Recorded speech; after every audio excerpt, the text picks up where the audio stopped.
Hai tim Nefres, saya Akbar Gaus, dokter muda RSUD Dr. Sutomo.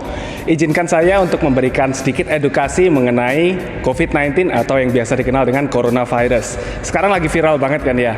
Sebenarnya coronavirus itu menyebarnya melalui apa sih?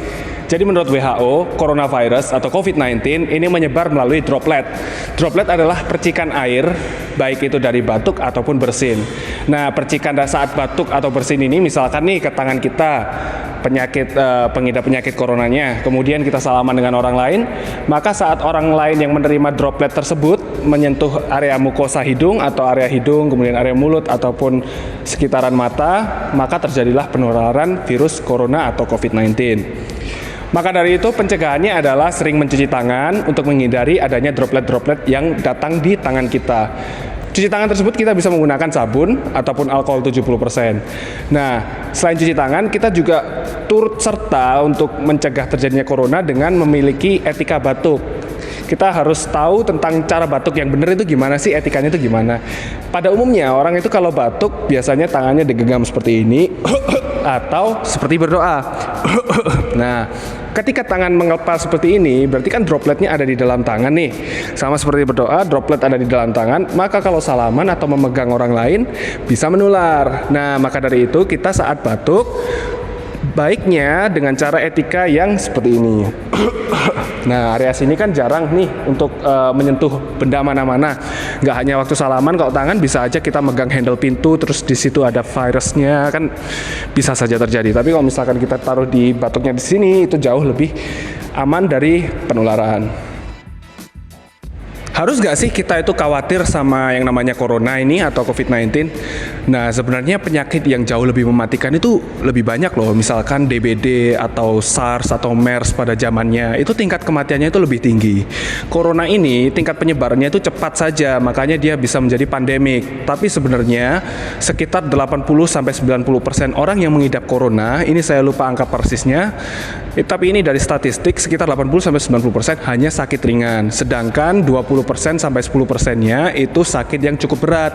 Kenapa bisa ada yang cukup berat? Karena sebenarnya mereka pun mengidap penyakit yang sudah ada atau mereka tergolong orang-orang yang rawan untuk sakit lebih parah karena corona. Misalkan orang-orang dengan usia lanjut atau perokok berat yang sudah mungkin terinfeksi tuberkulosis atau punya pneumonia. Maka ketika dia terinfeksi corona, imunitasnya lebih rendah, pneumonianya bisa berkembang lebih parah, diberi antibiotik, tapi tidak mempan untuk menghilangkan dahak yang kentalnya tersebut, sehingga paru-parunya terisi dahak kental dan terjadi gagal nafas. Jadi pada pengidap corona itu matinya karena gagal nafas. Gagal nafasnya karena memiliki penyakit lainnya atau infeksi sekunder. Jadi selama kita adalah dewasa muda, sehat, rajin berolahraga, memiliki imunitas yang tinggi, makan makanan bergizi, tidur cukup, harusnya kita bisa terhindar dari keparahan dari virus corona. Virus ini namanya adalah self-limiting disease. Jadi setelah 7 hari harusnya penyakit ini bisa hilang-hilang sendiri tanpa obat. Nah, yang masalah adalah ketika kita menularkan ke orang lain itu mudah sekali penyebarannya, dan kalau misalkan yang ketularan adalah orang-orang dengan faktor risiko tinggi seperti yang saya jelaskan tadi, corona ini bisa mematikan. Maka dari itu penting kita mencegah lebih baik daripada mengobati. 1, cuci tangan, terutama saat sebelum makan atau sebelum mengucek mata atau menyentuh hidung dan mulut. Dan kedua adalah dengan memiliki etika batuk. Ketiga adalah dengan menjaga imunitas tubuh dengan rajin berolahraga, istirahat cukup, makan makanan bergizi. Balik lagi ke statistik, kalau yang terakhir saya lihat adalah 127.000 kasus, di mana 50%-nya itu sebenarnya sudah terobati atau sembuh, sedangkan yang sampai parah atau mati atau meninggal adalah sebesar 4.700. Jadi secara persentase sebenarnya kecil. Perlukah kita khawatir? Khawatir sebagai waspada saja ya, jangan sampai kita panik, stres, berlebihan, apalagi sampai menimbun masker.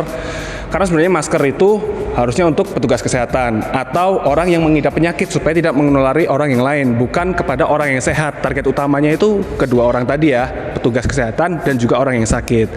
Oke teman-teman tim Nefres, segitu dulu ya edukasi tentang corona hari ini.